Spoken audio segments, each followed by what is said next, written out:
Ladies and gentlemen, please welcome to the stage United States Secretary of the Treasury, Steven Mnuchin.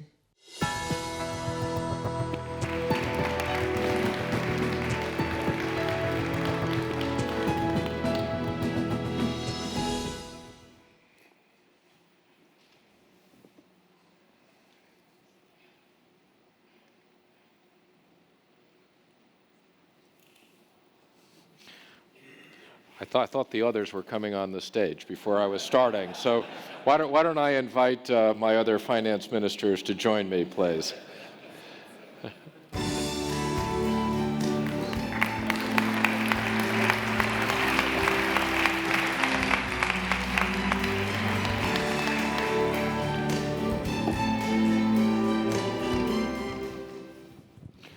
So it's a great honor to be here with the three of you today for the concluding panel. No pressure on all of us. I'd first like to acknowledge and thank Jared, all the work you and the team at the White House have done. We wouldn't be here today without all your hard work. So thank you very much. I'd also like to acknowledge the Crown Prince and the King for your leadership and your willingness to host this. It is great to be here with you today. So thank you very much for your kindness and your leadership.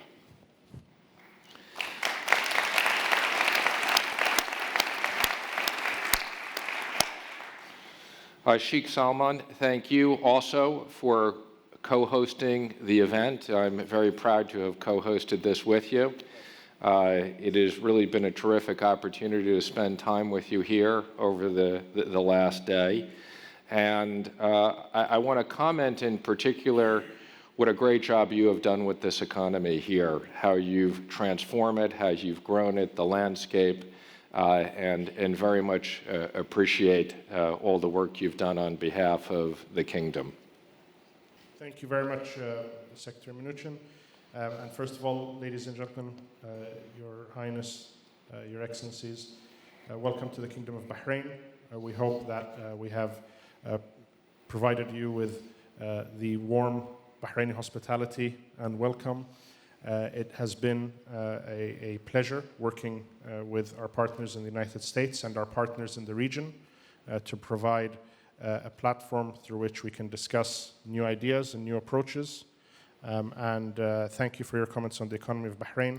As you know, it's not the portfolio of one ministry, it's not the job of one entity when it comes to looking at an economy. We are always very proud of our Team Bahrain approach, which is a seamless integration of government entities, private enterprise, in delivering forward on a vision that has been in place for over 20 years in terms of diversifying the economy and moving things forward. But thank you for that, Mr. Secretary. Thank you. I'd also like to acknowledge and thank all of the business leaders who have joined us over the last 2 days from around the world. It's really a very impressive group of all of you who have joined us, as well as the government officials. And in particular, I do want to thank Christine from the IMF and David Malpass from the World Bank. These are two very important institutions from around the world, and we very much appreciate your efforts to be here with us today. Now, I do want to just comment, the two excellencies who I always enjoy spending time with, my partners from Saudi Arabia and the United Arab Emirates and Bahrain, collectively, not only on the peace plan, but we have worked very closely together on combating terrorist financing in this region, which is really a very important area where we've worked so closely together. So I want to acknowledge the work that you've done, and again, thank you for the Terrorist Financing Center, which we've located in Saudi Arabia, and the collective work we've done in the Gulf. That not only are we here talking about peace and prosperity, but we're sitting in a region right now which is under threat from bad actors that are exporting terrorists around the world, and this is something that we will work with all of you and the rest of our partners in the Gulf to combat every day. So thank you. Now, as finance ministers, we have great responsibilities in our own economies And I am proud of the United States under the leadership of President Trump. We've really put together very pro-growth economic programs, and the growth in the United States right now is the bright spot of the world. But we also share responsibility for regional and world economic growth. So I know we take these issues very seriously, working on the regional opportunities here today. I'll just open on several things, and many of these have been said by other participants today. But what I think is very exciting about this is a regional economic plan.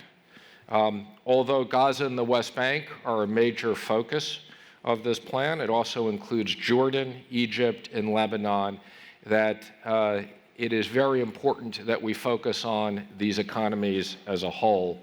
And again, I want to thank you both. You've been very helpful in working with us and the IMF on Jordan in particular. Combination of grants, subsidized loans, and private capital. And I know there's been a bunch of comments on this, but at least from an economic standpoint, this is a plan that can be very much accomplished. And I think even by normal aspects, these numbers are really modest to hit, based upon our collective contributions to the region, based upon the capacity at the World Bank, the IMF, and the other multilateral development banks. And on the private capital side, I would just say the $11.6 billion with only $4 billion in the first 4 years. I think I heard one of the major investors here last night that he wanted to oversubscribe that tranche, but I know there's a lot of money in this room.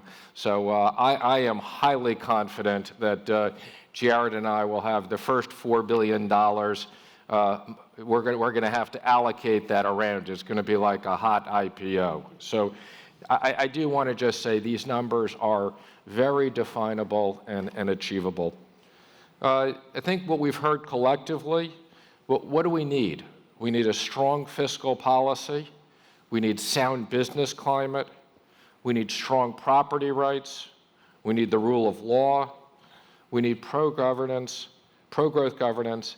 And most importantly, we want an international consensus. Jared said that when we were all talking over lunch today, we want this to become not a United States plan. We want this to become an international plan. So now that the plan is out there, we're looking for changes, we're looking for additions, we're looking for buy-in, and really as the next step is this becomes a collective, supported economic plan, and then we can deal with the other issues. So, Your Excellency, I'll start by turning it over to you. Again, thank you for your leadership in the region and being here today. Thank you very much, Secretary Mnuchin, and I would like to thank His Royal Highness the Crown Prince and Sheikh Salman and the people of Bahrain. This has been a fantastic 2 days, and it's really a pleasure. I would like also to thank yourself and Jared and the team for putting this plan together. I think the region needs, in desperate need of prosperity and hope. We and our colleagues share the view that whatever brings prosperity to this region, we will support it and we will continue supporting it until it is agreed by everybody. Let me possibly take a look back at what is happening in Saudi and how do we see that actually impacting the region. When we started Vision 2030, Vision 2030 was about Saudi Arabia, but also was about the region. We wanted to make sure that we put a plan that will play a role model for the region, will bring hope to the region, will show the people of the region that if you have the right plan, the right commitment from the political leadership and the buy-in from the people, a lot of good things happen. And we are making sure that this is the model that we are following. We implemented a lot of reforms in Saudi Arabia, and we wanted to make sure that there is positive spillover into the region. We started actually seeing this. We started seeing it in Bahrain. We started seeing it in Jordan. We started seeing it in Egypt, in Pakistan, and Tunisia, and other places where we really are trying to make a positive impact. Palestine is a very important issue for us. We have been a great supporter of Palestine for decades. We are number one, and based on United Nations, we are number one supporters of Palestine for the last 50 years. So it's not something that we are going to shy away from, and will continue supporting the Palestinians. And I think it is now a great opportunity that we are seeing a significant international commitment to even do more and to support the people of Palestine, to bring prosperity, to bring opportunities, and I think there is a way forward. What I would say from our perspective is you need political commitment, you need clear transparency, you need predictability for the private sector to join, you need the rule of law, as you have just mentioned, and you want to make sure that there is a proper governance in place.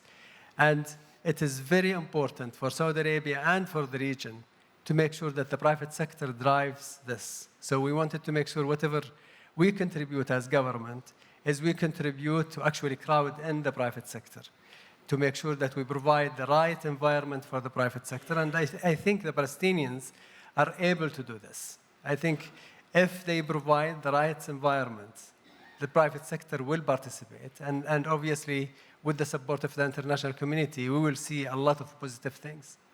I am very, very optimistic, and I think the region wants to see a solution to this and want to support whatever agreed by the Palestinian, and we will obviously do whatever we can to support what the Palestinian wants, and we will support whatever economic plan that will bring prosperity to the Palestinian territory and to the region at large. Thank you. Your Excellency. First, allow me to extend my thanks to His Highness the Crown Prince, Sheikh Salman, and everyone who's involved in organizing this workshop. I think it's very interesting that people, like-minded people, are in this room today. Looking forward, that it's very important for us to think that with this initiative that we are decoupling the politics from the economics. And we are looking at the issues and what will work going forward. That did not work over the past 50 years. Will this initiative, we should give this initiative a chance. We should be discussing it, and we should try to promote it. We need to look forward. If we go fast forward, 10, 15 years from now, if we don't do anything, will we say, was this a good plan? Was this a good initiative? Okay, that we did not pay much attention to it. I think the region is going through a lot of issues right now. I think to be successful with this initiative, we need the international institutions working together. The IMF, the World Bank, the EBRD, possibly the Arab Monetary Fund, all the other institutions to sit around the table, say, what is it that we can do together to de-risk any failure? If we look at the UAE, for example, where we were 50 years ago and where we are today. So only you have to look at the history, how we managed to be today.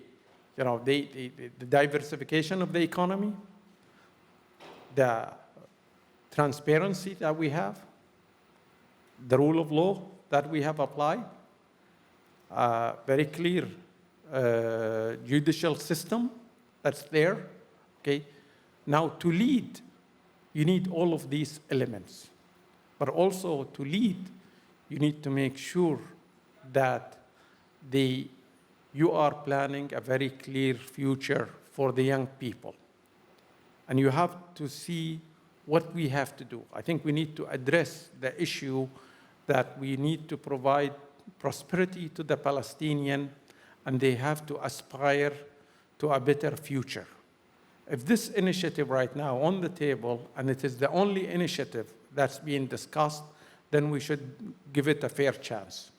I think all the Arab countries, and in particular the Gulf countries, whether the UAE, Saudi Arabia, and Kuwait, supported the Palestinian issue financially over the past 50 years. But that is only to keep the Palestinian issue on the table to be discussed. Now we need to move forward and address the requirements of the people. And I think it is fair to ask that we have to create the right institutions to address this issue. The private sector, I believe, will be. Our economic success in the UAE was led by the private sector. The government was and is an enabler, and that's why we achieved where we are today. Thank you.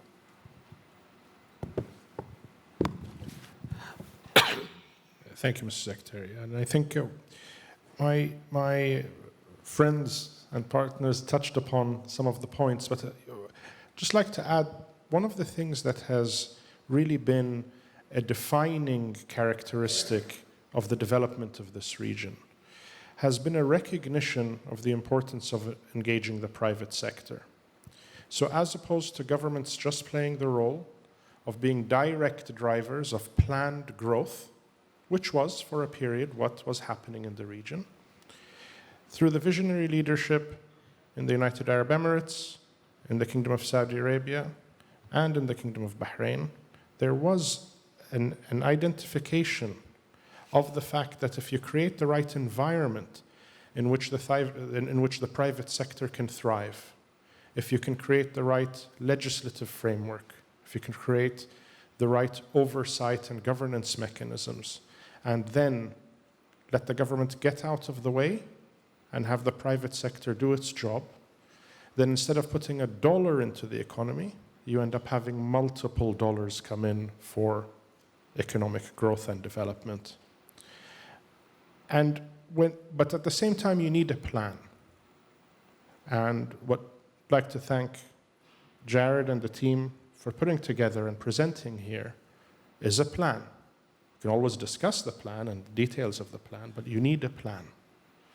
General Omar Bradley said, professionals discuss logistics. And we need to have the logistics in place. You need the roads, you need the electricity, you need the access in which you can then build on top of and provide opportunity. And so the plan clearly addresses those logistics. The second aspect is we have to recognize that our major resource in this part of the world is our people. We are blessed with a natural resource and hydrocarbons.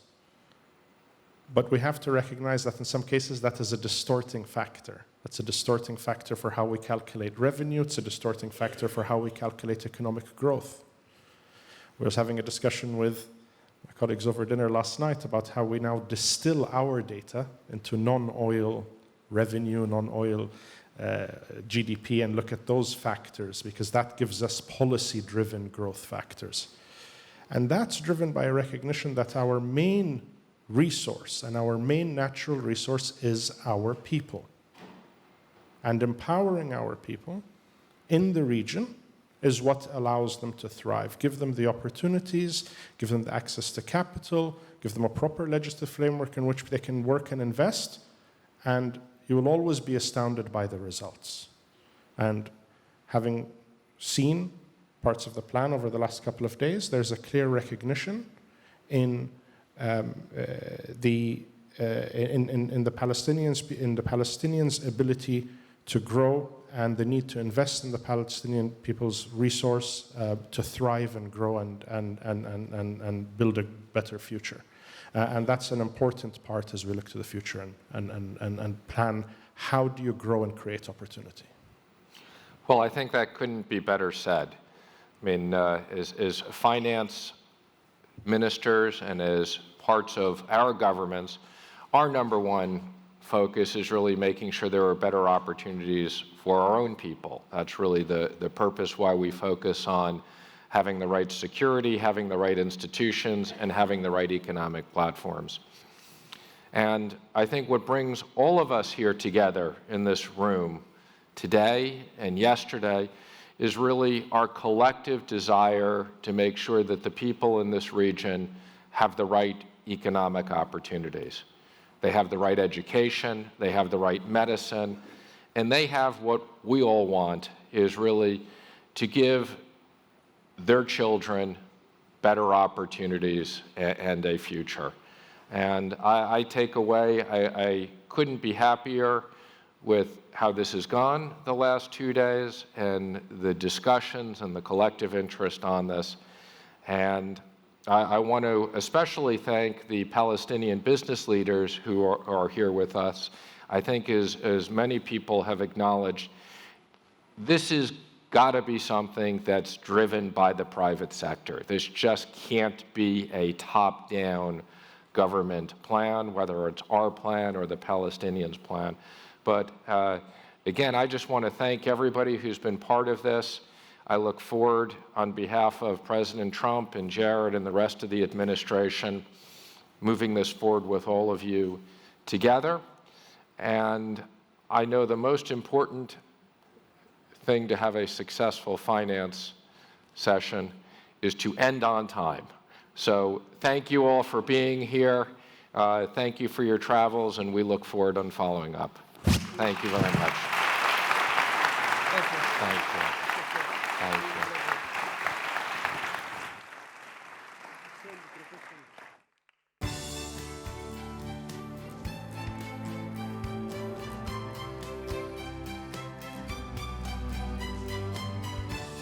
you. Ladies and gentlemen, please take a look at the highlights from the past 2 days.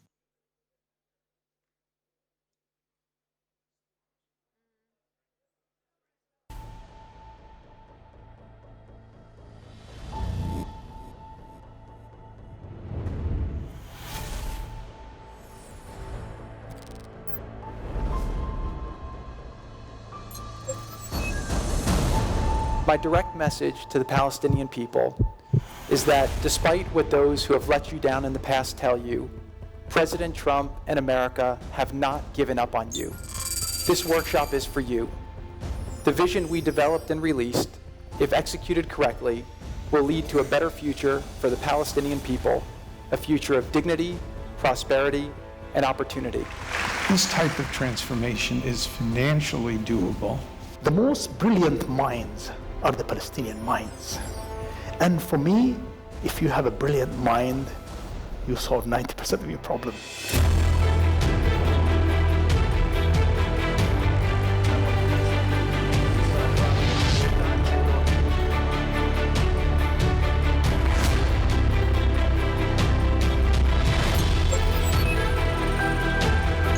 Peace is essential. There was no peace back then, but there was the true, genuine hope.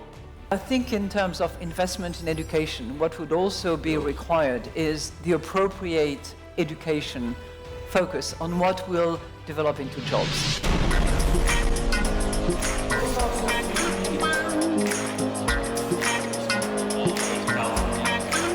Stability is key.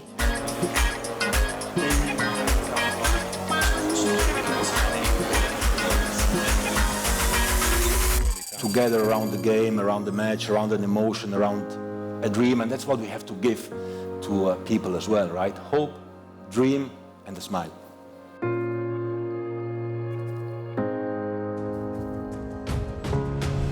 Reem is a perfect example, but we've over all this time tracked the results. 80% of the women increase their revenue, 60% create new jobs. The potential is really big of people, so they're empowered with some rule of law, with some ability to have mobility. Absolutely foolish to believe you can have economics without sound politics, but it's likewise completely futile to think politics will work without economics buttressing it. But we also share responsibility for regional and world economic growth. We are always very proud of our Team Bahrain approach, which is a seamless integration of government entities, private enterprise, in delivering forward on a vision that has been in place for over 20 years in terms of diversifying the economy and moving things forward. But thank you for that, Mr. Secretary. Ladies and gentlemen, Thank you for joining us at the Peace to Prosperity Workshop.